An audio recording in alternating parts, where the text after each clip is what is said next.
America president Donald Trump ఇరాన్కు సంబంధించి కొన్ని కీలకమైన వ్యాఖ్యలు చేశారు. Iran supreme leader Mojtaba Khamenei పని 90% ఫినిష్. ఇరాన్ వద్ద నేవీ లేదు, ఎయిర్ ఫోర్స్ లేదు, యాంటీ ఎయిర్ క్రాఫ్ట్ కూడా లేదు. వారి నాయకులను అందరినీ చంపేశాం. ఇక Iran supreme leader Ayatollah Ali ఖమేనీని ఈ ఏడాది ఫిబ్రవరి 28న లేపేశామని అంటున్నారు. ఇక ఇరాన్ తిరిగి కోలుకునే పరిస్థితే లేదు.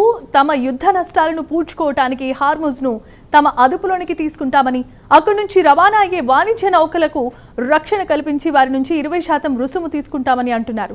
దీనిపై ఇరాన్ విదేశాంగ మంత్రి అబ్బాస్ ఆర్గాజీ వెంటనే స్పందించారు. యుద్ధ నష్టాలను రాబట్టుకోవటానికి ఫీజు వసూలు చేసుకోవటం న్యాయమే. హార్ముజ్పై తమదే గుత్తాధిపత్యం, తామే ఎల్లకాలం దాన్ని కాపలా కాస్తాం.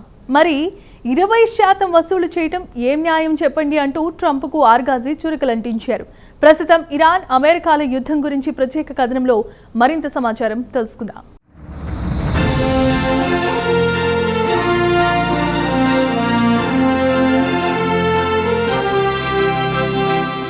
అందరూ ఊహించినట్లు ఇరాన్ అమెరికా యుద్ధం మళ్లీ మొదటికొచ్చింది. ఇరాన్పై అమెరికా విచ్చలవిడిగా దాడి చేస్తోంది. బదులుగా ఇరాన్ కూడా అమెరికాకు మిత్ర దేశాలైన గల్ఫ్ దేశాలపై డ్రోన్లతో విరుచుకుపడుతోంది. దీంతో అంతర్జాతీయ మార్కెట్లో ముడి చమురు ధరలు అమాంతం పెరిగిపోయాయి. ఇక ట్రంప్ ఇరాన్ గురించి సోమవారం నాడు ఫాక్స్ న్యూస్తో మాట్లాడుతూ ఇరాన్ సుప్రీం లీడర్ ముజ్తబా ఖమేనీ 90% దేనికి పనికి రాకుండా పోయాడు. ఇక అతడు ఫినిష్. ఇక ఇరాన్ మిలిటరీ పూర్తి నిర్వీర్యం చేశాం. ఇరాన్కు వెళ్లే వాణిజ్య నౌకలను పూర్తిగా దిగ్బంధం చేశామన్నారు. అలాగే హార్మూజ్ నుంచి రాకపోకలు సాగే వాణిజ్య నౌకలపై తాము రుసుము వసూలు చేస్తాం. వాణిజ్య నౌకలు సురక్షితంగా దాటేంత వరకు తాము రక్షణగా ఉంటామన్నారు. అమెరికా, ఇజ్రాయెల్ కలిసి ఇరాన్ మిలిటరీని కోలుకోలేని దెబ్బతీశాయన్నారు. ఇక ఇప్పట్లో ఇరాన్ మిలిటరీ కోలుకునే పరిస్థితి లేదు. ప్రస్తుతం వారి వద్ద నేవీ లేదు, ఎయిర్ ఫోర్స్ లేదు, యాంటీ ఎయిర్ క్రాఫ్ట్ లేదు. వారి అత్యుత్తమ నాయకులంతా పోయారని అన్నారు. బహుశా ఆయన అయతుల్లా అలీ ఖమేనీ గురించి ప్రస్తావించి ఉంటారు. ఈ ఏడాది ఫిబ్రవరి 28న అమెరికా, ఇజ్రాయెల్లు కలిసి టెహరాన్లోని ఖమేనీ ఇంటిపై బంకర్ బస్టర్ బాంబుతో ఖమేనీతో పాటు ఆయన కుటుంబ సభ్యులను లేపేసిన విషయం తెలిసిందే.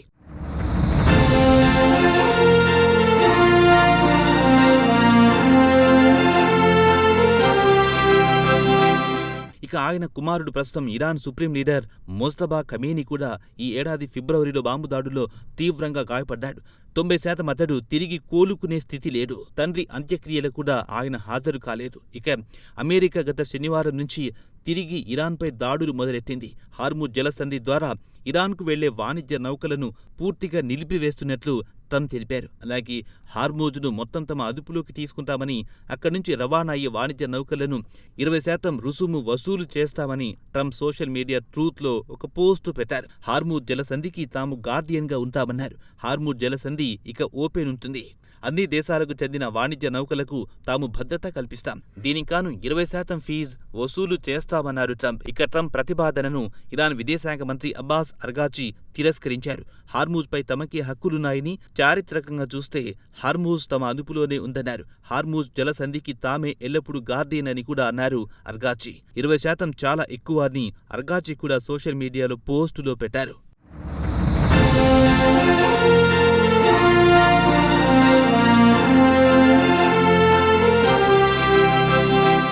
ఇక ఇరువురు నాయకుల మధ్య మాటల యుద్ధం మొదలయ్యింది. హార్మూజ్పై తమకే హక్కులంటూ ఇరువురు నాయకులు వాదించుకున్నారు. ఇక ప్రస్తుతం హార్మూజ్ జలసంధిపైనే ఇరు దేశాల మధ్య చిక్కుముడి కొనసాగుతోంది. ఇక హార్మూజ్ నుంచి గ్లోబల్ మార్కెట్లకు ఆయిల్ ట్యాంకర్లు రవాణా అవుతుంటాయి. గ్లోబల్ మార్కెట్లో ఇంధన అవసరాలు హార్మూజ్ జలసంధి తీరుస్తోంది. హార్మూజ్ ద్వారా రవాణా అయ్యే ఆయిల్ ట్యాంకర్లపై దాడులు చేసి ఎక్కడికక్కడ రాకపోకలు నిలిపివేసింది ఇరాన్. ఇవన్నీ పక్కన పెడితే ట్రంప్ చెబుతున్నట్టు 20% ఫీజును ఏ ప్రాతిపదికన వసూలు చేస్తారు? మరి దీనికి చట్టబద్ధత ఉంటుందా అనే ప్రశ్న తెరపైకొస్తోంది. దీనికి CNN ప్రతినిధి వైట్ హౌస్ అధికార ప్రతినిధిని ప్రశ్నిస్తే స్పందించడానికి నిరాకరించారు. సాధారణంగా నౌకలలో రవాణా అవుతున్న సరుకు విలువ 2 లేదా 3% రుసుము వసూలు చేస్తారని shipping logistic company trailer bridge మాజీ సీఈఓ మెక్కౌన్ CNNతో చెప్పారు.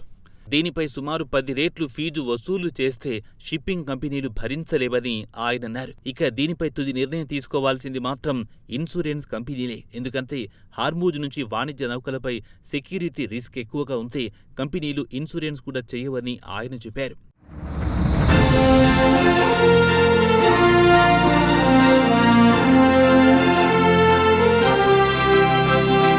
ఇక హార్మూజ్ ద్వారా రవాణా అయ్యే నౌకలపై ఫీజు వసూలు చేయడం చట్టబద్ధంగా చెల్లుబాటు అవుతుందా అంటే కానే కాదు. ఎందుకంటే అంతర్జాతీయ చట్టాల ప్రకారం చూస్తే హార్మూజ్ జలసంధిని అంతర్జాతీయ వాటర్వే అంటారు. కాబట్టి ఇక్కడ జలసంధి ద్వారా రవాణా అయ్యే వాణిజ్య నౌకలపై ఎలాంటి రుసుము వసూలు చేయడానికి వీల్లేదు. గతంలో ఇరాన్ వాణిజ్య నౌకలపై సర్వీస్ ఫీజు పేరుతో డబ్బు వసూలు చేసింది, కానీ ప్రస్తుతం వసూలు చేయడం మానేసింది. అంతర్జాతీయ చట్టాల ప్రకారం ఇవి చెల్లుబాటు కావని నిపుణులు అంటున్నారు. ఇక చివరగా ఇలాంటి పరిస్థితి డెన్మార్క్లో ఎదురయ్యింది.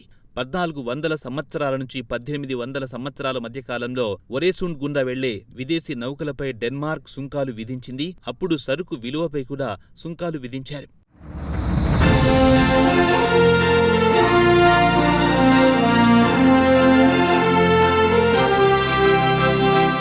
ఇదిలా ఉండగా అమెరికా వరుసగా 3వ రోజు ఇరాన్పై మంగళవారం వైమానిక దాడులు చేసింది. దీంతో ఇరు దేశాల మధ్య మళ్లీ ఉద్రిక్తత పరిస్థితి నెలకొన్నాయి.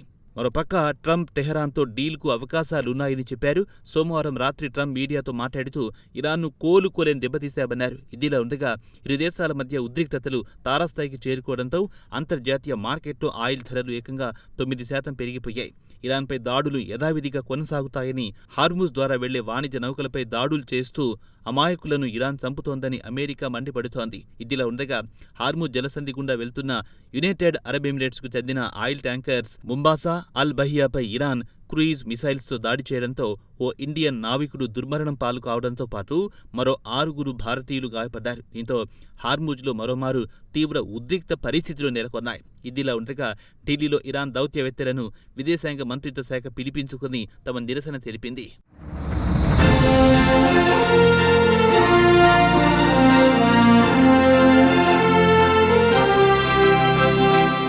ఇదిలా ఉండగా యునైటెడ్ అరబ్ ఎమిరేట్స్ ఆయిల్ ట్యాంకర్లపై దాడులు చేసింది తామేనని ఇరాన్ అంగీకరించింది. హార్మూజ్లో ఈ నౌకలు చట్ట వ్యతిరేక కార్యకలాపాలకు పాల్పడుతున్నాయని ఆరోపించింది. నావిగేషన్ సిస్టమ్ను ఆపేసిందని, అది కాకుండా తమ హెచ్చరికను పెడచెవిన పెట్టిందని ఇరాన్ అధికారులు తమ చర్యను సమర్థించుకున్నారు. అంతకు ముందు యుఏఈ తమ 2 ఆయిల్ ట్యాంకర్లపై ఇరాన్ మిసైల్స్తో దాడులు చేసిందని ఆరోపించింది. హార్మూజ్లోని ఒమన్ సముద్ర జలాల్లో ఈ దాడులు జరిగాయని యుఏఈ వివరించింది. ఈ దాడిలో ఇండియాకు చెందిన ఓ నావికుడు ప్రాణాలు కోల్పోయారు. మరో 6 వ్యక్తులు గాయపడ్డారు. ప్రపంచంలోని అత్యంత రద్దీ రూట్లలో ఒకటైన హార్మూజ్లో తాజా పరిణామాలతో మరింత ఉద్రిక్తత తలెత్తాయి. ఇక ఇరాన్ వాదన విషయానికొస్తే తమ హెచ్చరికలను పెడచెవిన పెట్టడం వల్లే కాల్పులు జరపాల్సి వచ్చిందని ఇరాన్ వివరణ ఇచ్చుకుంది.